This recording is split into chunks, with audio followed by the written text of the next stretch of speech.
Dear students, welcome to my channel. రోజున degree final year చదువుతున్నటువంటి విద్యార్థులకు జిఎస్టీ అనే సబ్జెక్ట్లో క్వశ్చన్ పేపర్ మోడల్ పేపర్లో చూసినప్పుడు రోమన్ అంకె 4లో 2 ఇయర్స్ పేపర్స్లో సమ్ ఇచ్చాడండి. ఆ సమ్కి సంబంధించి చాలామంది పిల్లలు ఆందోళనలో ఉన్నారు. సో దానికి సంబంధించి ఆ ప్రాబ్లమ్ని ఎలా సాల్వ్ చేయాలి అన్నది ఈరోజు నా టాపిక్గా తీసుకున్నాను. ముందుగా ఎక్సైజ్ డ్యూటీ కానివ్వండి, సర్వీస్ ట్యాక్స్ కానివ్వండి, సిఎస్టీ కానివ్వండి, వ్యాట్ కానివ్వండి, అదర్ స్టేట్ ట్యాక్సెస్ కానివ్వండి, వీటిలన్నిటి బదులుగా ఒకే ఒక ట్యాక్స్ వచ్చింది. ఆ ట్యాక్సే జిఎస్టీ. ఓకేనండి, ఈ రోజున మనం జిఎస్టీ గురించి మాట్లాడుకుంటున్నాం. Goods service tax. Goods service tax, only one tax. Dear students, GST goods service tax, ఈ ట్యాక్స్ అనేది divided into 3 types: CGST, SGST, IGST. అంటే ఏంటో ఒకసారి చూద్దాం. Central goods service tax, state goods service tax, integrated goods service tax. ఓకేనండి, ఇప్పుడు CGST దగ్గరికి వెళ్దామండి. సిజిఎస్టీ అన్నా ఎస్జిఎస్టీ అన్నా ఒక రాష్ట్రంలో జరిగే ట్రాన్సాక్షన్స్ మాత్రాన్నే ట్యాక్స్ పడుతుంది. దాన్ని ఇంట్రా అంటారు. ఇంట్రా. ఎస్జిఎస్టీ కూడా ఇంట్రా. అదే ఒక రాష్ట్రంలో పర్చేస్ జరిగి మరొక రాష్ట్రంలో దాన్ని రిసీవ్ జరిగినట్లయితే కనుక, 2 రాష్ట్రాలకు సంబంధించిన విషయాలు వచ్చినప్పుడు అది ఇంటర్ అంటారు. ఇంటర్. ఒక రాష్ట్రంలోనే పర్చేజ్ జరిగి ఒక రాష్ట్రంలోనే రిసీవ్ జరిగితే దాన్ని ఇంట్రా అంటారు. అప్పుడు ఈ 2 ఇంట్రా ట్రాన్సాక్షన్ జరిగినప్పుడు ఆ ట్యాక్స్ సిజిఎస్టీ ట్యాక్స్ పడుతుంది, ఎస్జిఎస్టీ ట్యాక్స్ పడుతుంది. ఒకవేళ ఒక రాష్ట్రంలో పర్చేజ్ జరిగి మరొక రాష్ట్రంలో దాన్ని రిసీవ్ చేసుకుంటే ఆ గూడ్స్ని, అప్పుడు అది ఐజిఎస్టీ కిందకి వెళుతుంది. అప్పుడు దాని మీద ఎస్జిఎస్టీ పన్ను కానీ సిజిఎస్టీ పన్ను కానీ వేయకూడదు. డైరెక్ట్గా ఐజిఎస్టీ పన్ను వేయాలి. ఎలాగన్నది, ఒక స్టేట్లోనే పర్చేజ్ జరిగింది, ఒక స్టేట్లోనే రిసీవ్ జరిగింది అనుకుందాం. ఫర్ ఎగ్జాంపుల్ ఆంధ్రప్రదేశ్ అనే రాష్ట్రంలో పర్చేజ్ జరిగింది, అదే రాష్ట్రంలోనే రిసీవ్ జరిగింది. రిసీవ్ జరిగినప్పుడు 10,000 రూపాయలు గూడ్స్ అనుకుందాం. 10,000 రూపాయలు గూడ్స్ మీద ట్యాక్స్ వచ్చేసరికి 50% అనుకుందాం. 50% అంటే ఎంత అండి? 5,000 రూపాయలు. ఈ 5,000 రూపాయలు దీంట్లో సగం సిజిఎస్టీకి, ఇంకొక సగం ఎస్జిఎస్టీకి చెందుతుంది. ఫర్ ఎగ్జాంపుల్ ఈ 5,000లో సగం అంటే 2,500 సిజిఎస్టీకి, ఇంకొక 2,500 ఎస్జిఎస్టీకి పంపించడం జరుగుతుంది. ఓకేనండి, దీన్నే ఒకవేళ పర్సంటేజ్ రూపంలో ఇచ్చాడు అనుకోండి. ఫర్ ఎగ్జాంపుల్ 20% అన్నాడు అనుకోండి, దాంట్లో 10% ఏమో సిజిఎస్టీకి, 10% ఏమో ఎస్జిఎస్టీకి చెందుతుంది. ఒకవేళ ఆంధ్రప్రదేశ్లో పర్చేజ్ జరిగి దాన్ని ముంబైలో కానీ లేదా ఢిల్లీలో కానీ వేరే రాష్ట్రంలో రిసీవ్ జరిగింది అనుకుందాం. అంటే ఇది 2 రాష్ట్రాల మధ్య జరిగిన ట్రాన్సాక్షన్. 2 రాష్ట్రాల మధ్య జరిగిన ట్రాన్సాక్షన్ అప్పుడు ఇంటిగ్రేటెడ్ గూడ్స్ సర్వీస్ ట్యాక్స్ కిందకి వెళుతుంది. ఇదే 10,000 రూపాయలు, 10,000 రూపాయల మీద 50% 50% ట్యాక్స్ వేస్తే 5,000 వస్తుంది.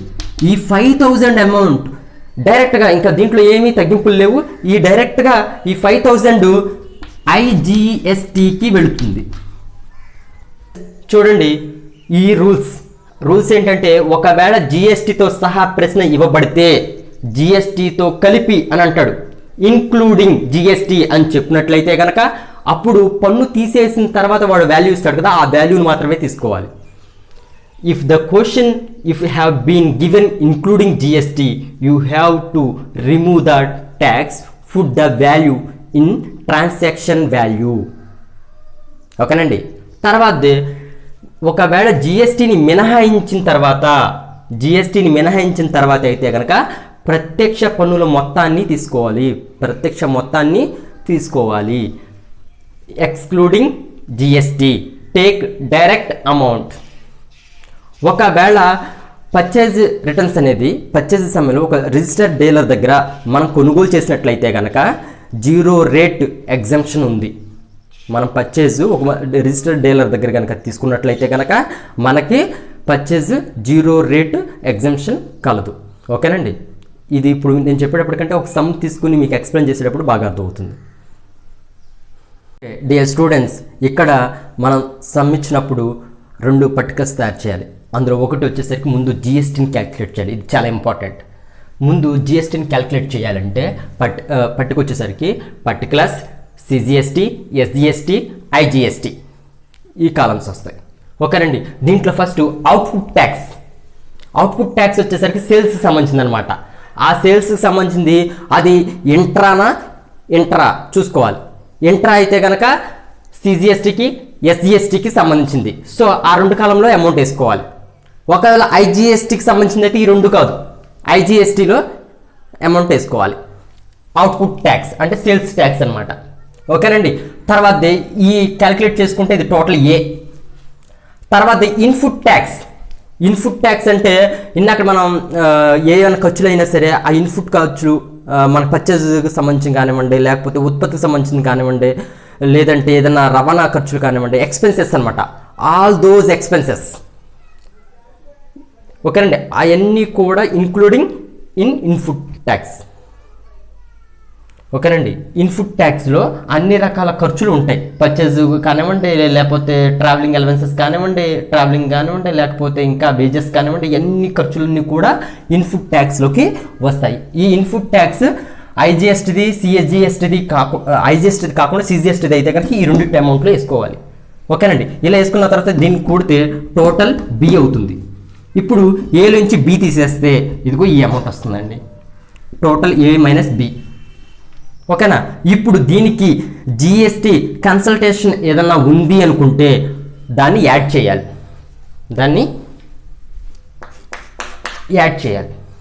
ఇదిగో యాడ్ చేసిన తర్వాత ఈ 2 కలిపితే అప్పుడు టోటల్ జిఎస్టీ వస్తుంది. ఇది టోటల్ జిఎస్టీ. ఓకేనండి. అలాగే ఇటు చూడండి, పర్టికులర్స్ రూపీస్. మనకి సెల్లింగ్ ప్రైస్, ఇక్కడ మనం అవుట్పుట్ ట్యాక్స్ కట్టాలంటే ఇక్కడ సెల్లింగ్ ప్రైస్ ఎంతో తెలుసుకోవాలి. సెల్లింగ్ ప్రైస్ వేయాలి. సెల్లింగ్ ప్రైస్ వేసిన తర్వాత దానికి ఏమి యాడ్ చేయాలంటే అన్ని రకాల ఖర్చులు, ఒక అమ్మకం ఖర్చు తప్ప అన్ని రకాల ఖర్చులు కలపాలి. All those expenses with or not including selling price. ఓకేనండి. మొత్తం అన్ని రకాల ఖర్చులు కలపాలి. అన్ని రకాల ఖర్చులు మెటీరియల్స్ పర్చేస్తో సహా అన్ని రకాల ఖర్చులు కలపాలి. అప్పుడు ఒక అమౌంట్ వస్తుంది. ఆ అమౌంట్కి సేల్స్ అమౌంట్ నుంచి తీసేస్తే మనకు ఒక అమౌంట్ వస్తుంది. ఆ అమౌంట్ని నుంచి ఏమన్నా డిస్కౌంట్లు, ఎటువంటి డిస్కౌంట్లు ఉన్నా సరే లెస్ చేయాలి. లెస్ చేస్తే తర్వాత ఏదైనా ప్రాఫిట్ మార్జిన్ ఉందనుకోండి దాన్ని యాడ్ చేసుకోవాలి. అప్పుడు టోటల్ ప్రాఫిట్స్ వస్తుంది. ఓకేనా.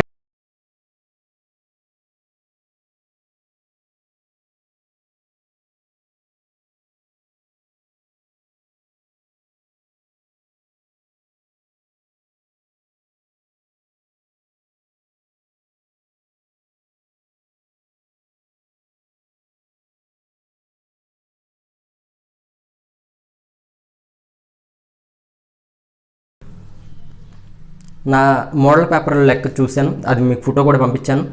ఈ లెక్కలో సేల్స్ వచ్చేసరికి సెల్లింగ్ ప్రైస్ 3,20,570 రూపాయలు. ఇది సెల్లింగ్ ప్రైస్ అని చెప్పాడు. దీనికి ఏమన్నా ఎక్స్పెన్సెస్ ఉంటే దాన్ని మనం యాడ్ చేయాలి. యాడ్ చేసే ముందు 3,20,570 ఇంటూ ఎంత శాతం జిఎస్టీ అనుకోమన్నాడు అని లెక్కలో చెప్పాడు. 5% జిఎస్టీ అనుకోమన్నాడు. ఇంటూ 5/100. ఇప్పుడు అవుట్పుట్ ట్యాక్స్, ఇది సిజిఎస్టీ ఇచ్చాడు, ఎస్జిఎస్టీ ఇచ్చాడు, 2 ఇచ్చాడంటే దీనికి ఆన్సర్ ఏంటి? ఇది ఆంధ్రప్రదేశ్లోనే జరిగి ఉంటుంది, అంటే ఒక రాష్ట్రంలోనే జరిగి ఉంటుంది అని అర్థం. సో ఒక్క రాష్ట్రంలోనే జరిగిందని భావించి దీన్ని ఎస్సీ ఎస్టీకి ఎస్జిఎస్టీకి ఇద్దరికి రెండిట్లకి కూడా పన్ను అనేది వేయడం జరుగుతుంది.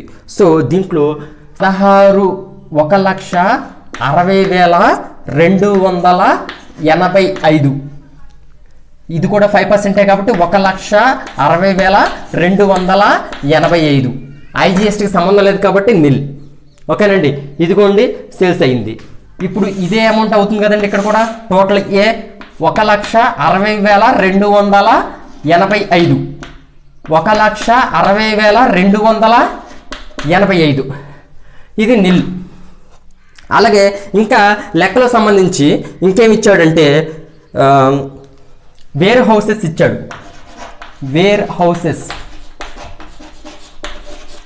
గిడ్డంగి ఖర్చు ఎంతండి? 12,000 రూపాయలు ఇచ్చాడు. 12,000 రూపాయలు. అలాగే రవాణా ఖర్చు ఇచ్చాడు. రవాణా ఖర్చు ట్రావెలింగ్ ఎక్స్పెన్సెస్ ఎంతండి? 18,000 రూపాయలు ఇచ్చాడు. తర్వాత వేజెస్ వేతనాలు ఎంత ఇచ్చాడంటే 37,500 ఇచ్చాడు. 37,500 ఇచ్చాడు. తర్వాత సేల్స్ మన ఏసీఎం సేల్స్ సంబంధించి ఇప్పుడు లెక్కలో చూసినట్లయితే ఈ మొత్తం క్యాల్కులేట్ చేస్తే మెటీరియల్స్ కూడా ఇచ్చాడు చూడండి. వేజెస్ తర్వాత పర్చేజ్ ఆఫ్ మెటీరియల్స్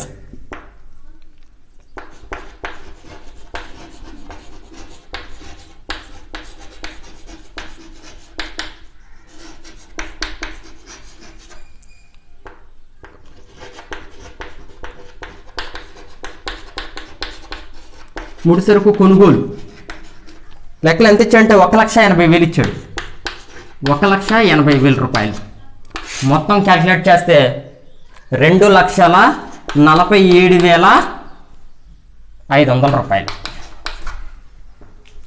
2,47,500 రూపాయలు. ఇప్పుడు ఇవన్నీ కలిసి మనకి ఇన్పుట్ ట్యాక్స్ వచ్చేసిందండి. ఎంతండి? 2,47,500 రూపాయలు. సో 2,47,500 మీద 5%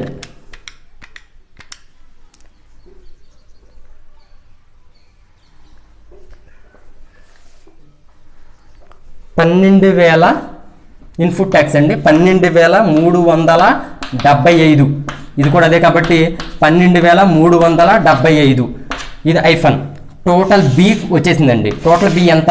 12,375. 12,375 ఇక్కడ ఐఫన్. ఇప్పుడు ఏలోంచి బి తీసేద్దామండి. ఏలోంచి బి తీసేసినట్లయితే కనుక ఏలోంచి బి తీసేస్తే 3,653. 3,653 వస్తుంది. ఇది నిల్. దీనికి లెక్కలోనే సంప్రదింపుల రుసుము కన్సల్టేషన్ ఛార్జెస్ అని చెప్పి లెక్కలోనే ఇచ్చాడు. చూడండి ఎంతండి? 25,000 ఇచ్చాడు. 25,000 మీద 10% అంటే 5% అంటే ఎంత వస్తుందండి? 1,250 రూపాయలు వస్తుంది. సో కన్సల్టేషన్ ఫీజు కూడా ఉంది. జిఎస్టీ ఎంతండి? 1,250 రూపాయలు. 1,250 రూపాయలు మొత్తం 25. ఇది దీనికి యాడ్ చేయాలి. యాడ్ చేసిన తర్వాత 4,903 రూపాయలు. 4,903 రూపాయలు నిల్. ఇప్పుడు టోటల్ జిఎస్టీ కలిపేస్తే రెండిట్లు కలిపేస్తే టోటల్ జిఎస్టీ కలిపితే 8,000 9,807 రూపాయలు. Total GST 9,000. ఇది స్టేట్ది సెంట్రల్ది కలిపేసి టోటల్ జిఎస్టీ 9,807 రూపాయలు. ఇప్పుడు ఇక్కడ చూద్దాం. దీంట్లోంచి ఇది తీసేసిన తర్వాత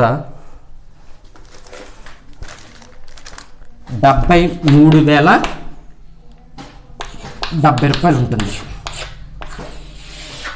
మనకి ఈ సమ్తో పెద్ద ప్రాబ్లం లేదు. మనకి జిఎస్టీ ఎంత క్యాలిక్యులేట్ చేయాలన్నా తెలుసుకోవాలి, దానికి ఇది ఉపయోగపడుతుంది అంతే. ఓకేనండి, మెయిన్ కాలం మనకి యూజ్ అవుతుంది ఇదిగోండి జిఎస్టీ టాలీ చేయడానికి. ఓకేనండి, అర్థమైందండి. మీకు నచ్చితే కనుక లైక్ చేయండి, కామెంట్ చేయండి, అలాగే సబ్స్క్రైబ్ చేయండి నా ఛానల్ని. ఇంకా ఇటువంటి వీడియోస్ ఇంకొకటి చేస్తాను.